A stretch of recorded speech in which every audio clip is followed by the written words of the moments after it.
Finally got a brand new lens for my Sony a7 III and we were super excited to test it out. It's nice and early in the day and we came out here just filming some random stuff. We're gonna go hit up a few more locations. This whole video is just gonna pretty much be of us like testing out the lens and shooting cool photos and bringing you guys along for the trip, so let's do it. Okay, so this is the lens that we just filmed that entire opening sequence on and the lens that we are going to be talking about today. This is the Tamron 17-28 f2.8 lens. I just got it and I'm super excited to try it out. I want to say a huge thank you to Storyblocks for supporting this channel. They are a massive online stock site and they help me to be able to create the videos that I want to, but more on that later. As a lot of you guys might know, I've actually only been using one lens on my Sony a7 III, which is the Tamron 28-75, kind of like the big brother to this lens, the more zoomed in version at least. It's almost identical aside from the focal range. The reason that I got this one is because I wanted that wider field of view for certain things like vlogging and shooting some certain like action scenes, landscapes and things like that. You guys know me, I'm not too much about like those crazy technical specs. We're not gonna be doing any crazy testing. More what we're going to be doing today is actually just playing with this lens, shooting some B-roll, taking you guys along for the behind the scenes look of how we're actually using it, and along the way talking a little bit about some of the things I like and dislike about it. So if you guys are thinking about getting this lens or any wide angle lens for your Sony camera, keep watching because I'm pretty sure you are going to get some helpful tips. We have come out to our first location, which is this like amazing viewpoint. And like I mentioned a little bit earlier, the reason why I came out here is because I want to test out how wide this can go. And this is the perfect setup for shooting like massive landscapes. We have all these crazy viewpoints. We're shooting at 17mm and like this is how wide it is in like a vlogging style thing. I just want to show you the difference with my other Tamron lens. The widest we can shoot at is 28. Which is this, but you can see that like this isn't enough to really like capture the whole view and get in the whole view that I want. And that's one of the main reasons why I chose to get this wider lens, because now all of a sudden, boom, I can go to 17mm and I can completely like catch this whole view now and get everything in it. The other thing I'm interested in shooting is this road is such an ideal setup and it has like all of these leading lines heading to Lion's Head there. So we're definitely gonna have to shoot some stuff of Hannah here in the road. We are gonna throw this on the gimbal. I'm shooting with the Gimbal S and we're gonna capture some cool shots of Hannah. I think this lens being super wide on the a7 III and on a gimbal is like an ideal setup and it ends up creating a really awesome image. Something I like about this lens in particular, that as you change the zoom range, you can see that it doesn't extend. The barrel is actually inside and moves like that. So when you're balancing it on a gimbal or anything like that, you're not gonna have to rebalance. It's not shifting too much of its weight like a lot of other lenses do when the whole lens extends out as you change that zoom range. So hard to fade away.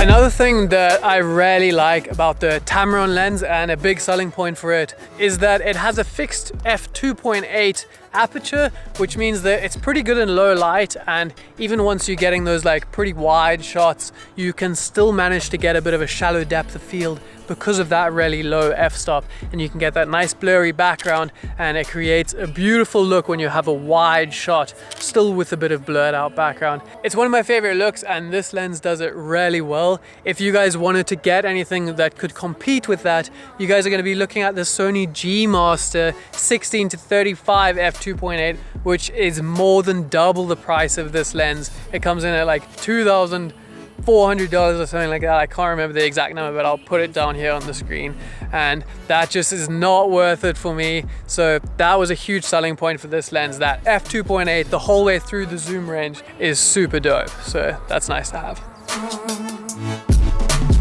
the sun has kind of gone behind this hill because it's quite late in the day, and it's creating all of this and Hannah to be in a shadow, and then our background is like direct sun and lit up, and it makes it a little bit difficult to expose, and it also makes it that Hannah doesn't have that beautiful golden light on her. We are gonna head over this little hill to a second location for like an actual beautiful sunset.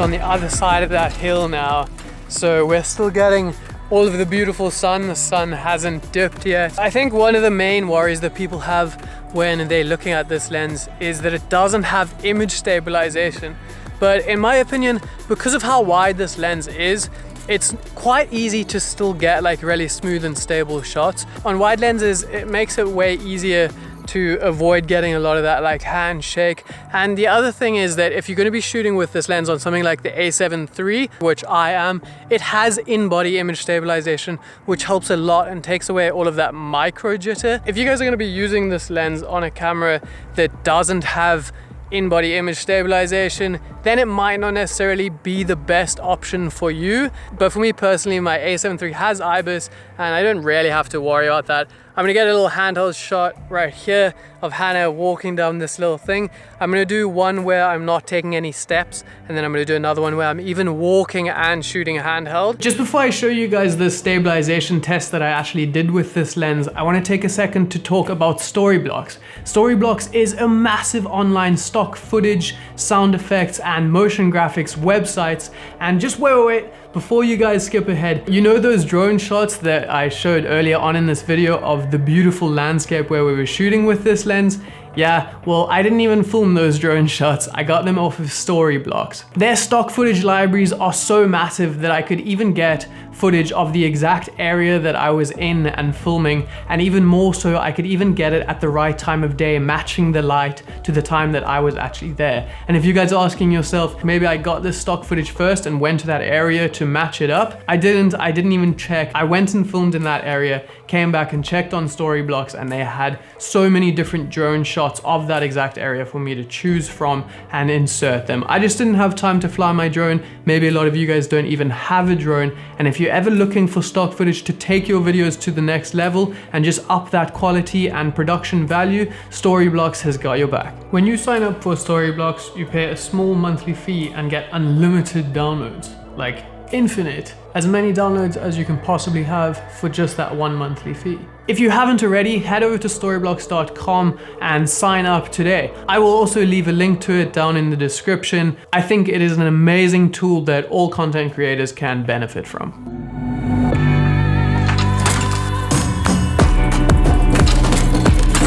Gonna get one of Hannah just walking down here, so you can go.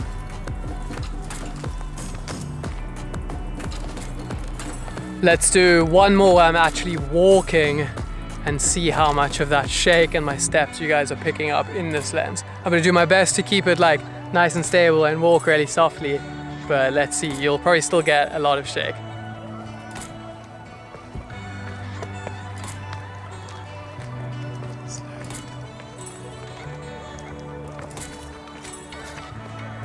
Something I noticed when looking back on some of the footage that we managed to capture with this lens is that it's actually a little bit more shaky than I initially thought it was going to be, and that no image stabilization is making a little bit more of a difference than I thought it would actually make. I think if I had something like one of those bendy Gorilla Pods or something to hold underneath my camera, it would have helped a lot and taken away a lot of that shake.